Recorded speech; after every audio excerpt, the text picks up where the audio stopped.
नमस्कार भाइयों और बहनों, अभी तक आपने जो घनमूल लगाए हैं वो गुणनखंड विधि से लगाए हैं।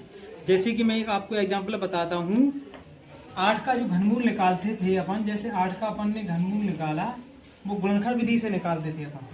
तो क्या करते थे अपन, इस प्रकार लगाते थे। वो घनमूल में 3 का जोड़ा बनता है, तो इसका जो घनमूल आएगा वो 2 आएगा। लेकिन अब हम आपको समझाएंगे व्यवकलन द्वारा घनमूल निकालना। उसके लिए एक जो विधि होती है, उसका जो सूत्र होता है वो हम आपको बता रहे हैं। ये इसकी ट्रेक है 1 प्लस बी माइनस 1 इंटू 3।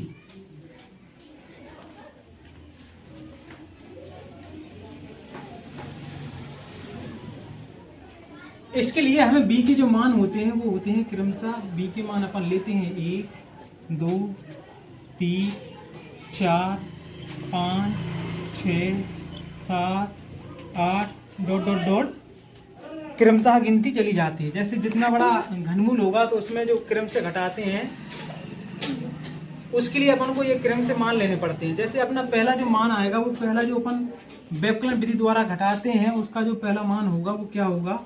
तो हम b का मान पहले 1 लेंगे। 1 इस समीकरण में रखना है अपन को। तो 1 प्लस b की जगह पे रखना है अपन को 1, फिर 1 माइनस 1 इंटू 3। 1 प्लस 1 में से गया 0, तो आ जाएगा 0 इंटू 3। इनका जो गुणा होगा वो 0 ही होगा। 1 प्लस 0 बराबर 1 आ गया। तो जो पहला मान अपना होगा वो कितना होगा, 1 होगा। इसी प्रकार अपन क्रम से रखेंगे, यानी b की जगह पर अब अपन को रखना है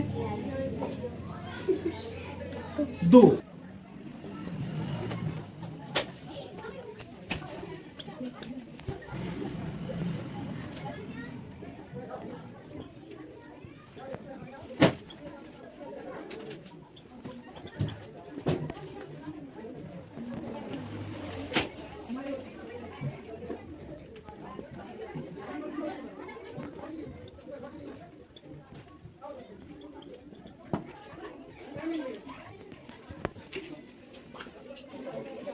चालू है 5 मिनट।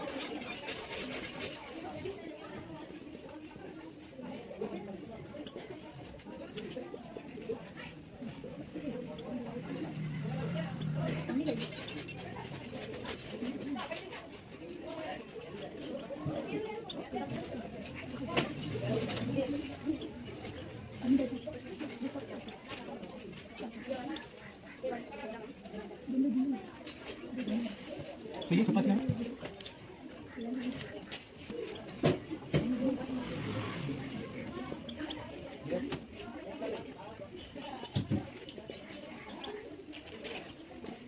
तो हमने ये सारी संख्याएं निकाल ली हैं।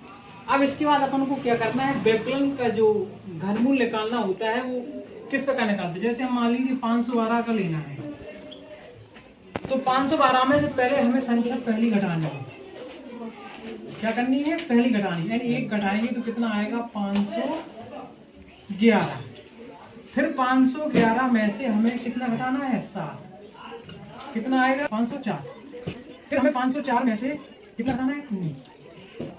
5 बचा 8 बचा 485 घटाना सही है। फिर इसके बाद हमें 485 में से घटाना है, क्रम से घटाया जा रहा है, 37 घटाना है। फिर इसके बाद 37 हो गया अपना। अब अपन को घटाना 61, कहीं क्रम से घटाते चले जाएंगे।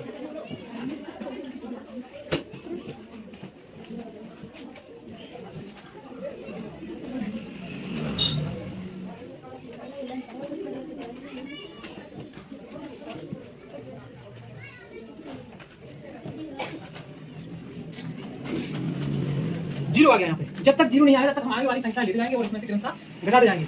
जब जीरो आ जाता है तो हम उसको देखते हैं कि कितने नंबर से आया इतना, 149, यानी 1 2 3 4 5 6 7 8।